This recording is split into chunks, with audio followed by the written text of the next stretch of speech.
के तपाईले कहिले यस्तो महसुस गर्नुभएको छ? तपाईँ थाकिसक्नु भएको छ तर अझै पनि हो भन्न बाध्य हुनुहुन्छ? तपाईलाई मन छैन, समय छैन, ऊर्जा छैन, तर अरूलाई ननिराश पार्न फेरि पनि आफूलाई पछाडि राख्नुहुन्छ। राति ओछ्यानमा पल्टिँदा मन भारी हुन्छ, किनकि दिनभर अरूका अपेक्षा पूरा गर्दा तपाईँ आफै कतै हराउनु भएको छ। यदि तपाईले यस्तो जीवन बाँचिरहनु भएको छ भने यो कथा तपाईको हो र यही कथा बोकेको पुस्तक हो बाउन्ड्रिज। बाउन्ड्रिज कुनै साधारण सेल्फ हेल्प पुस्तक होइन। यो एउटा ऐना हो जसले हामीलाई हाम्रो जीवन, सम्बन्ध र भावनात्मक अवस्थाको वास्तविकता देखाउँछ। डाक्टर हेनरी क्लाउड र डाक्टर जोन टाउनसेन्डले लेखेको यो पुस्तकले एउटा सरल तर गहिरो सत्य बताउँछ। हाम्रो जीवनका धेरै समस्या अरू मानिसका कारण होइनन्, स्पष्ट सिमाना नहुनुका कारण हुन्। सिमाना भन्नाले के हो? सिमाना भनेको के मेरो हो र के अरूको हो भन्ने स्पष्ट बुझाइ हो। मेरो भावना मेरो जिम्मेवारी हो। मेरो निर्णय मेरो जिम्मेवारी हो। मेरो समय, मेरो ऊर्जा, मेरो मूल्य यी सबै मेरो हुन्।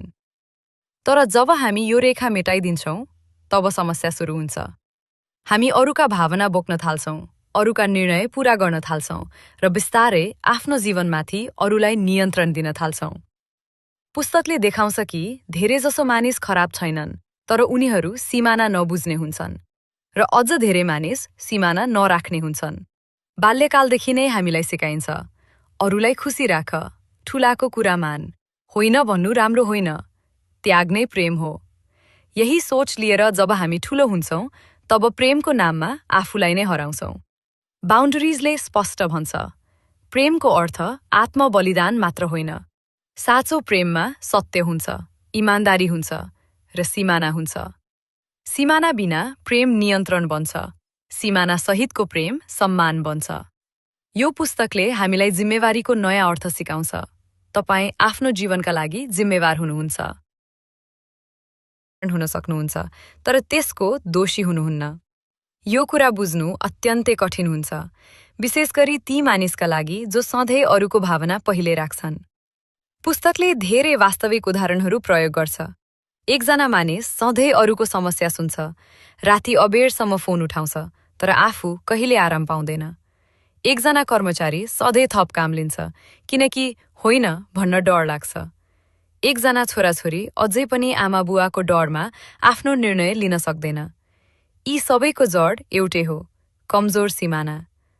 जब तपाईँ सिमाना राख्न सुरु गर्नुहुन्छ, समस्या आउँछ। मानिसहरू बदलिन्छन्। कसैले तपाईलाई स्वार्थी भन्छ, कसैले दोष लगाउँछ, कसैले टाढा जान्छ। बाउन्ड्रिजले भन्छ, यो खराब सङ्केत होइन, यो परिवर्तनको सङ्केत हो।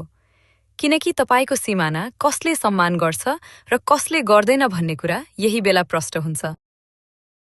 पुस्तकले यो पनि सिकाउँछ कि होइन भन्नु पाप होइन, होइन भन्नु आत्मसम्मान हो। जब तपाईभित्र होइन छ तर बाहिर हो भन्नुहुन्छ, तपाईँ आफैसँग धोका गर्दै हुनुहुन्छ। यही धोका लामो समयसम्म चल्दा रिस, निराशा र मानसिक थकान जन्मिन्छ। बाउन्ड्रिजले परिवारभित्रको सिमाना पनि गहिरो रूपमा बुझाउँछ।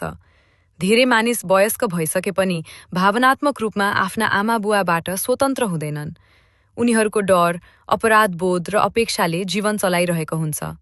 पुस्तकले सिकाउँछ, सम्मान र दूरी सँगै जान सक्छ। टाढा हुनु भनेको घृणा होइन। कहिलेकाहीँ दूरी नै स्वस्थ सम्बन्धको आधार हुन्छ। मित्रतामा पनि सिमाना आवश्यक हुन्छ। साँचो मित्रता त्यही हो जहाँ दुवैले दिन्छन्, दुवैले लिन्छन्। जहाँ एकजनाले मात्र बुझ्छ र अर्कोले मात्र लिन्छ, त्यो मित्रता होइन, बोझ हो। सिमाना राख्दा मात्र मित्रता सन्तुलित हुन्छ। विवाह र प्रेम सम्बन्धमा सिमाना झनै महत्त्वपूर्ण हुन्छ। दुईजना मानिस एक हुन सक्छन्, तर एउटै व्यक्ति बन्न सक्दैनन्। आफ्नै सोच, आफ्नै चाहना र आफ्नै जिम्मेवारी हुनुपर्छ। जब एकजनाले अर्काको भावना, खुसी र जीवनको जिम्मा लिन्छ, सम्बन्ध अस्वस्थ बन्छ। कामकाजमा सिमाना नराख्दा मानिस शारीरिक रूपमा मात्र होइन, मानसिक रूपमा पनि थाक्छ। सधैँ उपलब्ध हुनु, सधैँ सहनु, सधैँ चुप लाग्नु, यी सबैको मूल्य धेरै महँगो पर्छ। बाउन्ड्रिजले सिकाउँछ, आफ्नो समय र क्षमतालाई सम्मान गर्नु कमजोरी होइन, बुद्धिमानी हो। पुस्तकले आफ्नै व्यवहारसँग सिमाना राख्ने कुरा पनि जोड दिन्छ। हामी अरूलाई मात्र सिमाना राख्नुपर्ने ठान्छौँ, तर आफैलाई पनि चाहिन्छ। आलस्य, टालटुल, आत्मनियन्त्रणको कमी यी सबैमा सीमाना राख्नुपर्छ। आत्मअनुशासन बिना स्वतन्त्रता सम्भव हुँदैन। एक महत्त्वपूर्ण कुरा के हो भने सीमाना भनेको केवल शब्द होइन, व्यवहार हो। मलाई यो मन पर्दैन भन्नु मात्र पर्याप्त हुँदैन, यदि तपाईँ फेरि पनि त्यही सही रहनुहुन्छ भने। सीमाना बिना परिणाम काम गर्दैन। परिणाम भनेको सजाय होइन, छनोटको स्वाभाविक असर हो। बाउन्ड्रिजले यो पनि स्पष्ट गर्छ, तपाईँ सबैलाई खुसी बनाउन सक्नुहुन्न र त्यो तपाईँको जिम्मेवारी पनि होइन। तपाईँको काम आफूलाई इमानदार राख्नु हो। तपाईँ आफ्नो जीवनको मालिक हुनु हो। पुस्तकको अन्त्यतिर एउटा गहिरो सत्य स्पष्ट हुन्छ। सीमाना बिना जीवन अरूको अपेक्षामा बित्छ। सीमाना सहितको जीवन स्पष्टता, शान्ति र आत्मसम्मानले भरिन्छ। सीमाना राख्नु अरूलाई टाढा धकेल्नु होइन। सीमाना राख्नु भनेको आफूलाई बचाउनु हो। बाउन्ड्रिजले हामीलाई सोध्छ, के तपाईँ डर, अपराधबोध र बाध्यताले चलाएको जीवन चाहनुहुन्छ कि सत्य, जिम्मेवारी र स्वतन्त्रतामा आधारित जीवन?